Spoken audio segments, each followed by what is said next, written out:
జై శ్రీరామ్. అందరికీ నమస్తే అండి. నేను మీ గోదావరి ఆడబడిచిన. ఈ రోజు మన వీడియో ఏంటంటే శ్రీ కనక మహాలక్ష్మి అమ్మవారి జాతర మహోత్సవం అండి. జ్యేష్ఠ శుద్ధ పాడ్యం మొదలుకొని పౌర్ణమి వరకు కూడా ఈ జాతర మహోత్సవాలు నిర్వహిస్తారండి. జ్యేష్ఠ శుద్ధ పాడ్యం రోజు సాయంత్రం 8 గంటలకు అమ్మవారి ప్రతిరూపమైన తల్లిగరగని తీసుకుని గ్రామం అంతా ఊరేగిస్తారండి. ఇలా మొదలుపెట్టిన రోజుని అమ్మవారికి మేల్కొలుపు చేసినట్టండి. అలాగే ఈ రోజు నుంచి 15 రోజుల వరకు కూడా అమ్మవారికి సేవలు నిర్వహిస్తారండి. ఇప్పుడు మనం చూస్తున్నది పౌర్ణమి ముందు రోజు సాయంత్రం అండి. ఇలా చిన్నపిల్లల చేత డీటీలు వేస్తారండి అమ్మవారికి. ఈ డీటీలను వెలిగించుకుని గుడి చుట్టూ 3 సార్లు ప్రదక్షిణం చేసిన తర్వాత అమ్మవారి గుడి ఎదురుగా ఈ డీటీలని ఉంచుతారండి.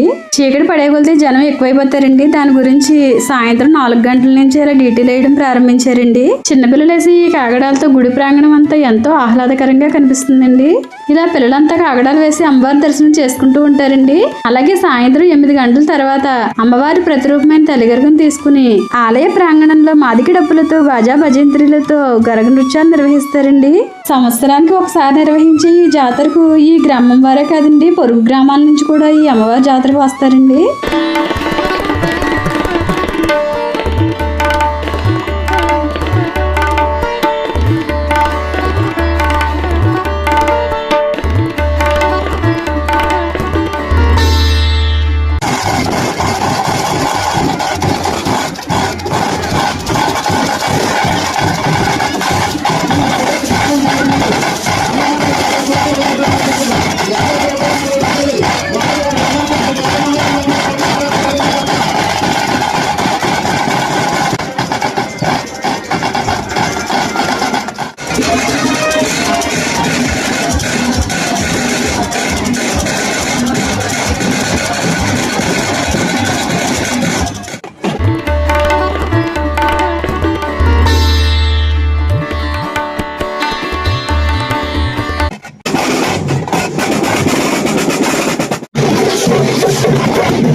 అలాగే ఈ గ్రామం వారందరూ కూడా జాతర రోజున అమ్మవారికి నైవేద్యాలు పెట్టుకుంటారండి. ఇప్పుడు మనం చూస్తున్నది సిరిబొమ్మ అండి. ఈ సిరిబొమ్మని గ్రామం అంతా ఊరేగిస్తారండి మధ్యాహ్నం మాటలు. అలాగే సాయంత్రం 3 గంటలకి అమ్మవారి గుడికి ఎదురుగా ఇలా సిరిమానోత్సవం నిర్వహిస్తారండి.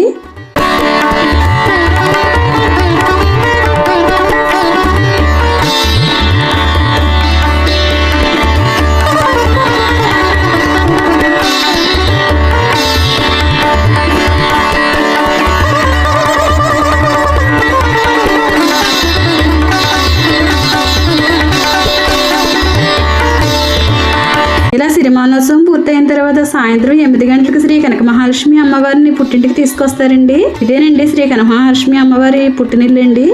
అమ్మవారి పుట్టినింట్లో ఇలా పాన్ పేసి అమ్మవారికి ధూపదీప నైవేద్యాలు పెట్టి చీరను సమర్పించి వడిబియ్యం పోస్తారండి.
ఇలా అమ్మవారికి చీరను సమర్పించిన తర్వాత అమ్మవారికి హారతినిచ్చి అప్పుడు అమ్మవారిని సాగనంపుతారండి.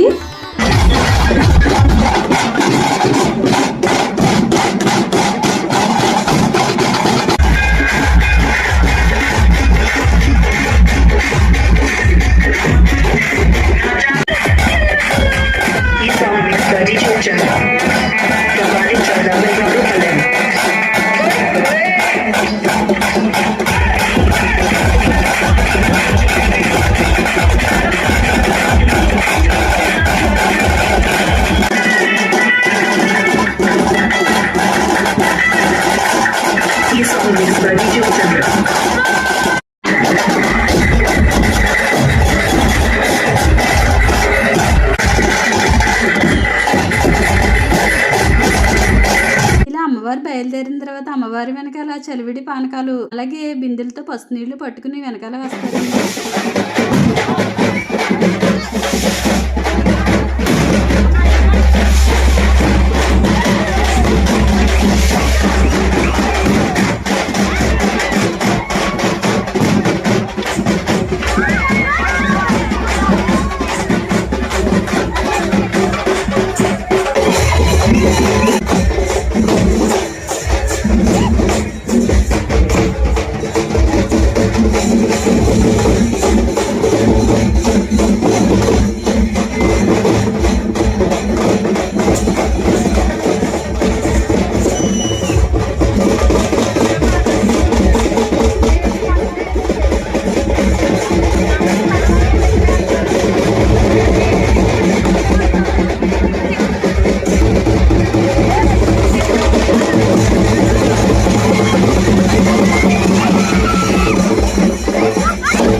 శ్రీ కనక మహాలక్ష్మి అమ్మవారి వీధి మొగ దాటగానే కూడా తెచ్చిన పసుపు నీళ్ళన్నీ కూడా ఇలా పెద్ద వీధి మొగలో పోస్తారండి.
కనుక మీకు నచ్చినట్టయితే తప్పకుండా లైక్ చేయండి. అలాగే మీ బంధువులకి ఫ్రెండ్స్ కి కూడా షేర్ చేయండి. ఈ కనక మహాలక్ష్మి జాతరలో మీలో ఎంతమంది పాల్గొన్నారో కామెంట్ చేయండి. ఇంకా సబ్స్క్రైబ్ చేసుకోలేదండి అయితే తప్పకుండా సబ్స్క్రైబ్ కూడా చేసుకోండి. అలాగే శ్రీ కనక మహాలక్ష్మి అమ్మవారి జాతర మీద మీ అభిప్రాయాన్ని కామెంట్ చేయండి. జై శ్రీరామ్.